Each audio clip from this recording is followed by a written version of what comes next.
All right, guys, welcome back. I am so grateful to be back on YouTube. I'm getting back into the grind, into the flow now that I have more stability in my life. So thank you for your patience. And hopefully you've been following me on Instagram. I have been much more active there, posting there most days. So make sure to follow me, Kundalini Yogini Prasiddha, over there. I'm going to be talking today about soul contracts. I did a poll on my stories and this topic was requested, so I decided to run with it and to chat with you guys about a very interesting, very complex topic that has a lot of different perspectives. So I'm going to be talking about soul contracts from the lens of Sanatana Dharma, from yoga, tantra, Ayurvedic perspective on karma, past lives, dharma, consciousness, our connections to other souls, and how it relates to soul contracts. Soul contracts in the Dharmic lens have a lot to do with past lives and karma specifically. Think about all of the collections, the engrams of your soul, which is held a lot in our DNA too. And how many thousands of lifetimes, I might add, we have had in the human body. Not to mention the thousands and thousands, if not hundreds of thousands of lives in other forms before we reached a human body or a similarly sentient body in other planes, planets, dimensions. As we go through these lives, relating to other beings, relating to other humans, relating to other sentient creatures, developing love, bonds, connections, especially familial ties. These are held onto in our karma.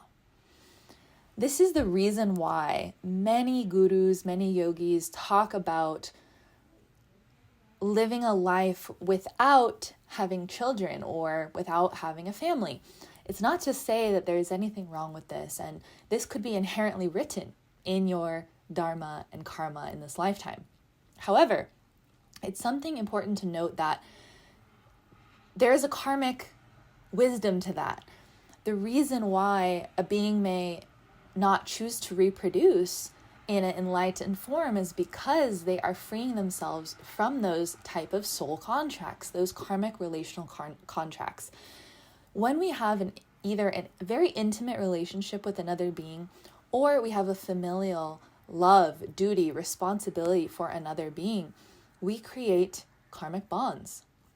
Karma is nothing but agreements, decisions, actions that we take that have an equal and opposite reaction. The law of cause and effect in some words, right? So as we journey to our next lives, some of these soul contracts or soul ties can follow us. One thing I want to note is that we are not inevitably bound to these. We are not powerless under these contracts. We can always choose to rewrite them.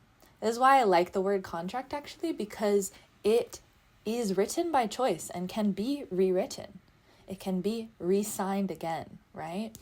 So if there are relationships in your life that you are evaluating, that beings that you seem to not be able to get away from, familial patterns or bonds that you want to change, dynamics that you want to change, all of that is in your hands and in your freedom, okay? So I'm going to leave this video pretty concise and straight to the point today, but I'm really excited to talk to you about more topics. Please make sure to turn on the bell icon to get notified about videos, especially since I've been less active here on YouTube. And let me know in the comments below what are the next topics you'd like me to talk about from the Hindu perspective or otherwise. I am going to continue to be posting a lot of content on Instagram and here in the upcoming weeks. Coming soon, I'm actually going to be making a video about the telepathy tapes and how we can tune into our inherent ability to experience oneness, collective consciousness, aka telepathy, from the yogic perspective. Thank you all so much for watching and stay tuned to the next videos.